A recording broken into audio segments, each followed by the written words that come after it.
Taiwan leads as the first and only democratic nation in the Chinese-speaking world, dedicated to democratic advancement.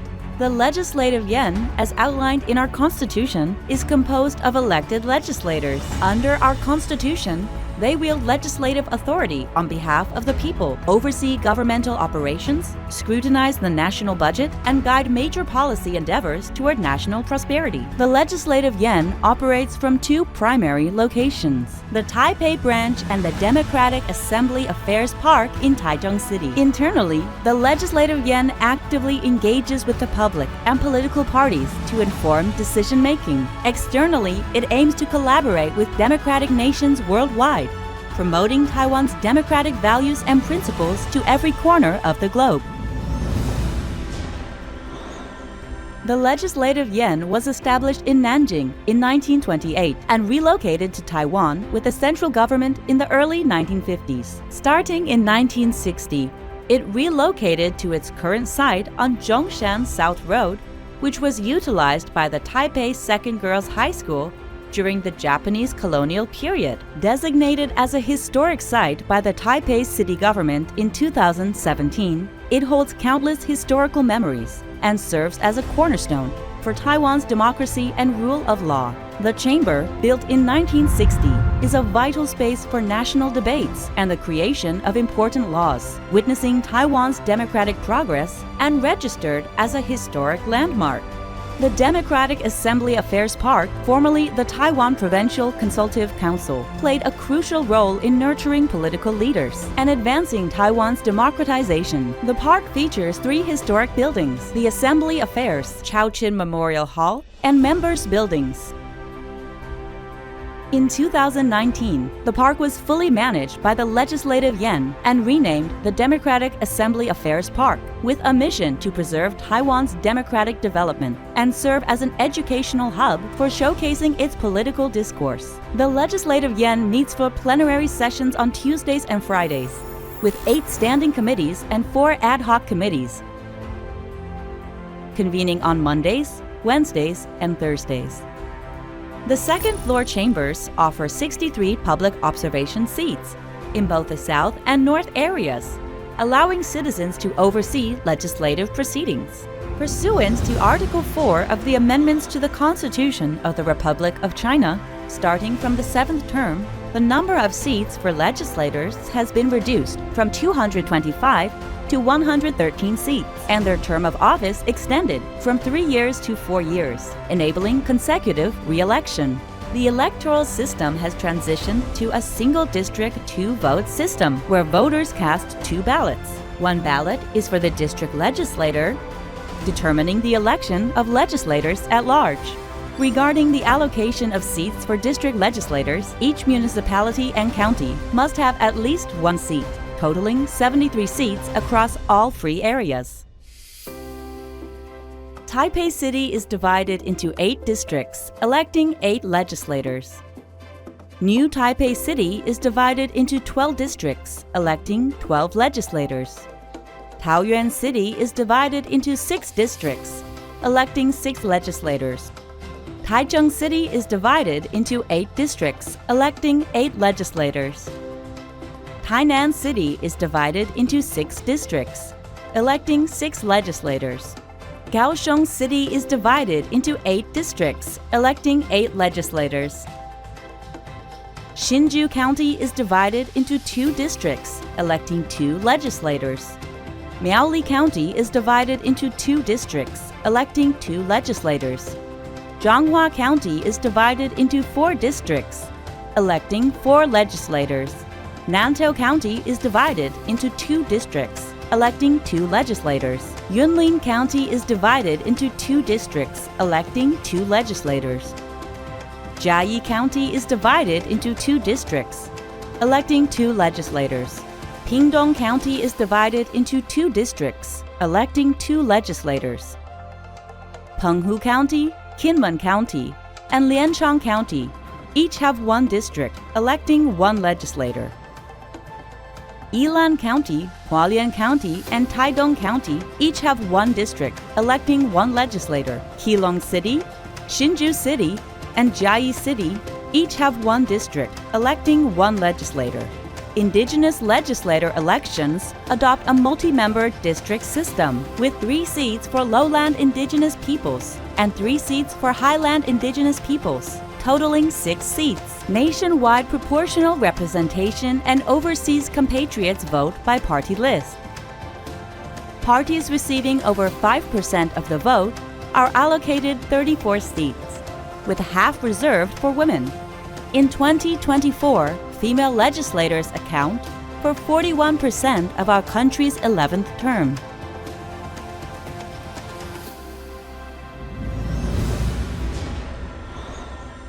In the 11th term, legislators were sworn in under the supervision of the Grand Justice of the Judicial Yuan on February 1, 2024. The President and Vice President were elected from among the legislators. The President and Vice President of the Legislative Yuan cannot hold party positions and must remain neutral while maintaining order and handling legislative affairs. The organization of the Legislative Yuan primarily comprises all legislators, with standing committees and ad hoc committees established. Standing committees have 2 conveners elected by committee members each session, with the chairmanship rotating. Each legislator can participate in only one of the 8 standing committees, which oversee various types of bills and budgets. There are also 4 ad hoc committees dedicated to specific issues, requiring collaboration between parliamentary departments and legislators. The Legislative Yuan appoints 1 Secretary General, designated by the President, to manage its affairs and supervise staff. Additionally, there is 1 Deputy Secretary General to assist the Secretary General in legislative affairs. The Legislative Yuan has the following staff units. Secretariat manages document processing, research, public relations, media affairs, and more. Department of International Affairs oversees parliamentary international exchange matters. Conference Department drafts agendas, organizes bills, and manages conference affairs.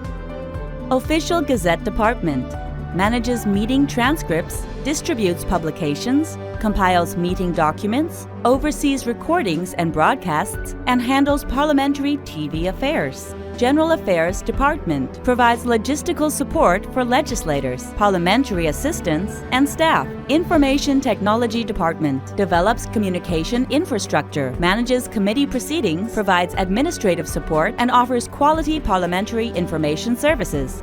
Legislative Research Bureau acts as a parliamentary think tank, gathering opinions, analyzing legal cases and legislative policies, and providing legal consultation and technical assistance. Budget Center conducts research, analysis, and evaluation on central government budgets and appropriations, preparing evaluation reports for legislators. Parliamentary Library provides legislative reference services, digitizes archival legislative data, and offers public access through the library website. Service Center in central and southern Taiwan manages accommodations, dispatches official vehicles, and handles liaison matters for legislators. Also offers conference venue rental and exhibition hall tours. Assembly Affairs Museum, the nation's sole state-level museum dedicated to parliamentary affairs, showcasing historical materials and artifacts related to parliamentary history. Personnel Department manages member registration, oath-taking, dynamics, committee election matters, and personnel services for public assistants and staff. Accounting Department oversees accounting affairs, budget planning and execution, and internal audit matters such as procurement oversight and contract signing. A child care center within the Legislative Yuan fosters a family-friendly workplace environment, a unique feature of Taiwan's legislature.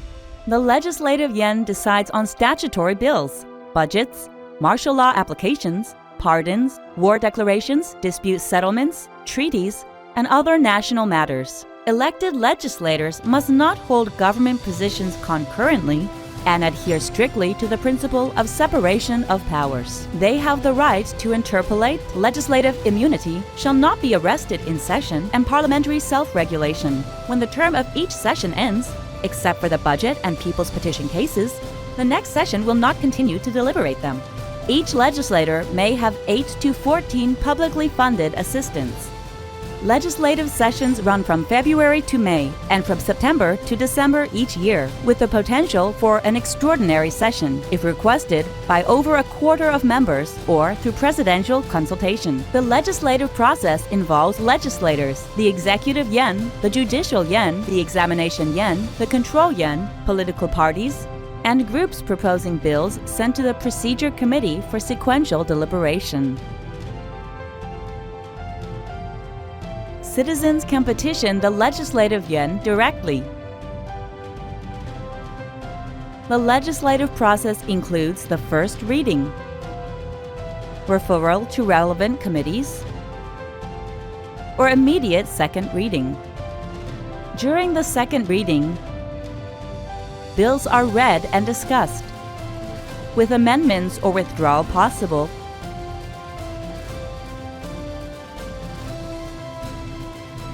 If proposed by or seconded by at least 15 members.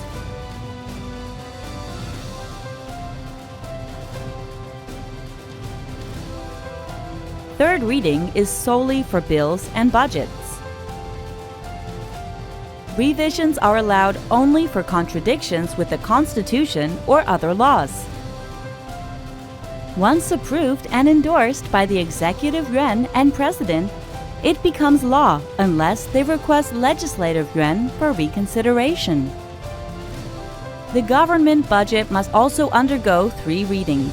Budget proposals are submitted by the Executive Yuan. Prior to the committee examination, the Premier, Director General of Budget, Accounting and Statistics, and Finance Minister must attend the session to present and answer questions. Following this, the proposals are scrutinized by the committee. As the legislative yuan oversees public funds, it is not permitted to suggest spending increases or reallocate budget items.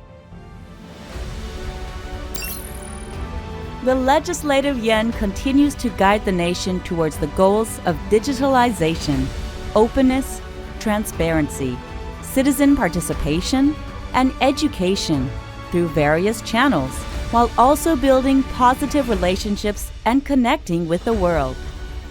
Our parliamentary diplomacy includes hosting international guests, joining global organizations, assisting overseas Chinese affairs, and boosting our country's international visibility. The legislative yuan confers those who advance parliamentary diplomacy with the Parliamentary Medal of Honor in appreciation and encouragement.